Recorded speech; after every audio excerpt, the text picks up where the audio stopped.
लीजिए सुनिए सूर्यकांत त्रिपाठी निराला के लिखे उपन्यास प्रभावती का भाग 29 मेरी यानी समीर गोस्वामी की आवाज में। प्रभा एक पेड़ की छाह में बैठी थी। घोड़ा बंधा हुआ था। घोड़े की पीठ ही अब वास स्थल है। पुराना मंदिर, जीर्ण प्रासाद या खुला प्रांतर, कुछ क्षण के लिए शयन भूमि। खाना पीना रहना प्रायः घोड़े की पीठ पर। इस समय अपने भावी कार्यक्रम की चिंता में तन्मय रहती है। किस उपाय से ग्रामीणों में शिक्षा का प्रचार होगा, बाहर रहकर भी प्राणों के भीतर बैठने का उत्तम मार्ग तैयार होगा, सर्वसाधारण के हित की किस तरह की धारा प्रखरतर होकर उन्हें शीघ्र बहुत ज्ञान के समुद्र से ले चलकर मिलाएगी। साथ साथ जनता को इस रीत के ग्रहण में किसी तरह का संकोच न होगा, बल्कि इससे लोगों में स्फूर्ति फैलेगी और परस्पर संबद्ध होने की सहृदयता दूर दूर भिन्न भिन्न गांवों और वर्णों के लोगों को बांधेगी। हर वर्ण की अलग अलग शिक्षा हर वर्ण के मनुष्य को पूर्णता तक पहुंचाएगी, और जबकि हर शिक्षा अपनी प्रगति में दूसरी शिक्षाओं का सहारा लेती है, तब हर मनुष्य भी सापेक्ष होकर दूसरे मनुष्य का मूल्य समझेगा। भिन्न वर्ण के प्रति इस प्रकार घृणा का भाव न रह जाएगा। संबद्ध होकर देश सच्ची शक्ति से प्रबुद्ध होगा। ये सफलता साधारण आनंद की दात्री नहीं, इसमें प्रिय का जो रूप है वही यथार्थ मुक्ति के आनंद का कारण हो सकता है। प्रभावती छाह में तने के सहारे आधी लेटी हुई इस प्रकार से भविष्य की कल्पना कर रही थी। खजाना लूटकर चतुर्थांश उसने उसी क्षण सिपाहियों में बांटा था। एक चतुर्थांश और सिपाही बढ़ाने के लिए लगाने को कहा था। बाकी एक चतुर्थांश रखकर वहां के कई गांवों के दरिद्रों में चतुर्थांश धन बंटवा दिया था। कुछ सिपाही नित्य कृत्य में लगे थे, कुछ प्रभावती की रक्षा में इधर उधर बैठे खड़े थे। चारों ओर नाले ढाक का वन। कुछ लोग पेड़ पर चढ़े बैठे थे। आगे घोड़ा और पीछे रथ आता हुआ देखकर एक ने पास के दूसरे से कहा।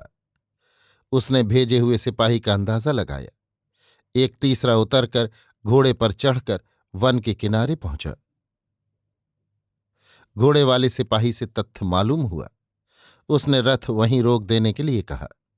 रथारोही ने महाराज से पैदल चलकर मिलने के लिए निवेदन किया। रथवाहक को प्रतीक्षा में वहीं रहने के लिए स्नेहपूर्वक कहा। विद्या अपना सामान महाराज को लेकर चलने के लिए कहकर उतरी। अश्वारोही दूत भी घोड़े से उतर पड़ा, लगाम थाम कर बढ़ा। पीछे पीछे महाराज, उनके पीछे विद्या चली। कुछ झाड़ियों की आड़ रह गई तो दूत ने महाराज को वहीं प्रतीक्षा करने के लिए कहा और स्वयं प्रभावती के पास चला। प्रभा उठकर बैठ गई। दूत ने प्रणाम कर पत्र देने की खबर कही और कहा कि कुमारदेव ने उसका उत्तर अपने दूत के हाथ भेजा है। दूत के साथ उसकी पत्नी भी है। रथ पर आए हैं। रथ वन के किनारे खड़ा है। दूत अपनी पत्नी के साथ आज्ञा की प्रतीक्षा कर रहा है। दूत पत्नी को लेकर आया है। ये एक विचित्र विनोद सा प्रभावती को मालूम दिया। उसने आज्ञा दी। अच्छी बात है, दूत की पत्नी को सम्मानपूर्वक आगे करके दूत को ले आओ। आगे आगे विद्या उसका सामान लिए सकुचाते हुए पीछे पीछे महाराज चले। भावमयी अपूर्व सुंदरी विद्या को प्रभा देखती रह गई। उसके पीछे महाराज को देखकर हंसी न रोक सकी। कहा, महाराज, आप 99 के फेर में पड़ गए। एकाएक बड़ा भारी बहार पड़ा। प्रणाम करती हूं। अच्छे तो हैं? कहकर महाराज की धर्मपत्नी को प्रणाम करने को अंजलि बांधी तो उसने हाथ पकड़कर छुड़ा दिया। मुझे नहीं, स्नेह के कंठ से कहा। प्रभावती ने सोचा शायद महाराज ने कहीं से भगाया है। महाराज ने ऊंचे स्वर से प्रभावती को आशीर्वाद दिया, फिर सबको वहां से हटा देने के लिए कहा। इंगित पा लोग इधर उधर हो गए। महाराज ने रत्नावली की चिट्ठी निकाली। बड़े आग्रह से प्रभा ने हाथ बढ़ाया। महाराज संकुचित होकर बोले, लेकिन बिट्टी रानी, ये चिट्ठी तो रतन ने। राज राजेश्वरी कोई हैं यहां, उनको देने के लिए दी है। तो मुझ पर विश्वास नहीं तुम्हें? तुमसे ज्यादा विश्वास किस पर होगा हमको? हम कुछ राज राजेश्वरी के बस्ते हैं? तुम ही लेव। तुम्हें अब रतन के पास लौटकर थोड़े जाना है। घबराते क्यों हो? पढ़कर पहुंचवा दूंगी। प्रभावती उतावली से चिट्ठी खोलने लगी। विद्या भाव समझकर पुलकित हो मुस्कुराती रही। एक दृष्टि से प्रभावती पढ़ने लगी। डाकू राज राजेश्वरी को यथोचित। कुमारदेव को लिखा तुम्हारा पत्र कुमार की इच्छा से मैंने पढ़ा। उनका स्वास्थ्य अच्छा नहीं, इसलिए उचित उत्तर मैं उनकी ओर से लिख रही हूं। पुनः वे तुम्हें उत्तर लिखकर सम्मान दें, ऐसी मर्यादा तुम्हारी नहीं। मैं भी न लिखती। मेरी दासियों के तुम्हारी जैसी दासियां हैं। 4 बदमाश इकट्ठे करके रास्ता चलता धन लूट कर तुम्हें शक्ति का गर्व है, लज्जा नहीं? शक्ति के स्पर्धा भाव में देवी यमुना की सहोदरा तुम्हें क्या समझ सकती हैं? सोच लो। तुम राज राजेश्वरी समझती हो अपने को? मिलने की जगह बतलाओ तो बल की परीक्षा कर ली जाए। देखो फिर मेरे पद त्राण उठाने से पहले परित्राण पाती हो या बाद। कुमारी रत्नावली। कई बार प्रभावती ने पत्र पढ़ा, कई बार देव शब्द को आंखों से लगाया। इच्छा हुई हृदय से लगाएं, पर महाराज और विद्या की लाज बाधक हुई। मन से उसे सहस्त्र बार हृदय से लगाया। भाव में भरी हुई देर तक बैठी रही। कुछ समझ में न आ रहा था कि इसका क्या उपाय किया जाए। मन के क्षोभ को समझकर विद्या ने प्रिय स्वर से कहा, देवी आप चिंता न करें, अभी और बहुत से संवाद आपको सुनने हैं। इसके बाद कार्य की चिंता करनी है। मेरा विचार है ये सारी धूल सघन कार्य की वर्षा से दब जाएगी, पथ सुखमय होगा। विद्या की आवाज ऐसी थी कि प्रभा आकृष्ट हो गई। ये स्त्री पत्नी रूप से महाराज से ही नहीं मिल सकती। विश्वास हो गया। आपसे मेरा विशेष परिचय नहीं, पर मैं एकांत में आपसे बातें करना चाहती हूं, क्योंकि स्त्रियों की भीतरी बातें पुरुष के सामने नहीं हो सकती। महाराज को सुनाकर कहा।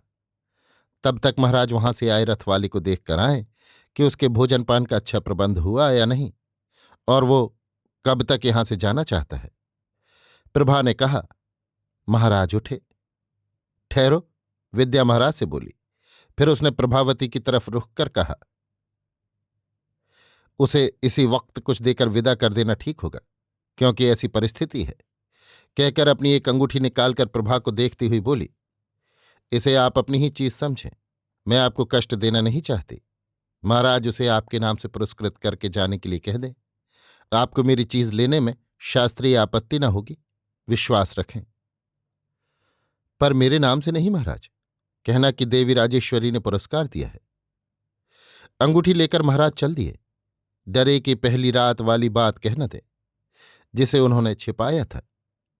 विद्या महाराज से मिलने की पहली रात से लेकर मनवा से चलने तक सभी बातें सुधरी ढंग से कहने लगी, जिसमें थोड़े समय में सभी बातें और सारा परिचय आ गया। महाराज से उसे दूत की कही लालगढ़ लूटने वाली गुप्त बात भी मालूम हो चुकी थी। उसे भी कहा। सोचा था महेश्वर सिंह संभव है, प्रभावती का स्नेह माने। प्रभावती चुपचाप सब सुनती रही।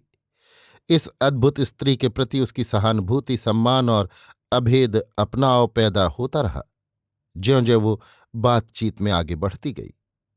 सारी बातें सुनकर प्रभा ने कहा, बहन, लालगढ़ की रक्षा पिता की कृपा पर निर्भर रहने पर नहीं हो सकती।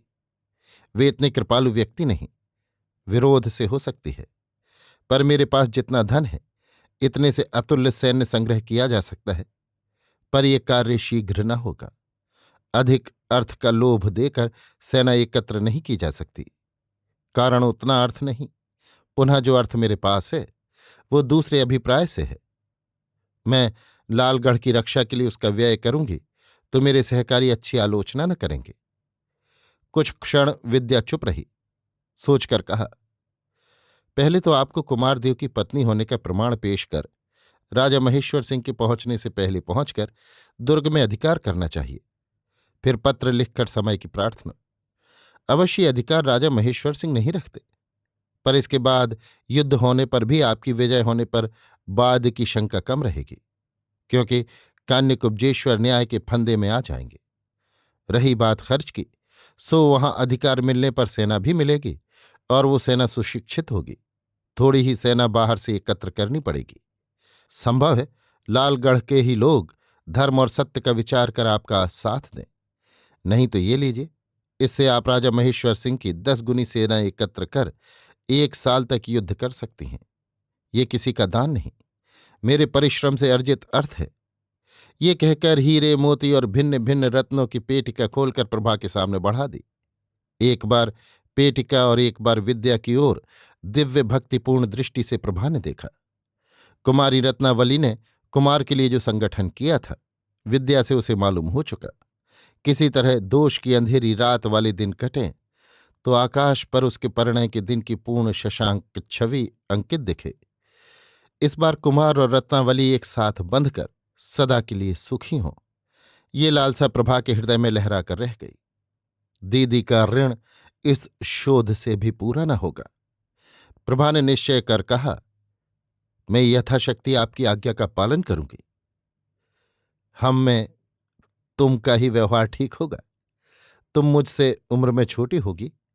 यमुना देवी बड़ी। मुस्कुराकर प्रभा उठकर वन में एक तरफ गई। अभी आप सुन रहे थे सूर्यकांत त्रिपाठी निराला के लिखे उपन्यास प्रभावती का भाग 29, मेरी यानी समीर गोस्वामी की आवाज में।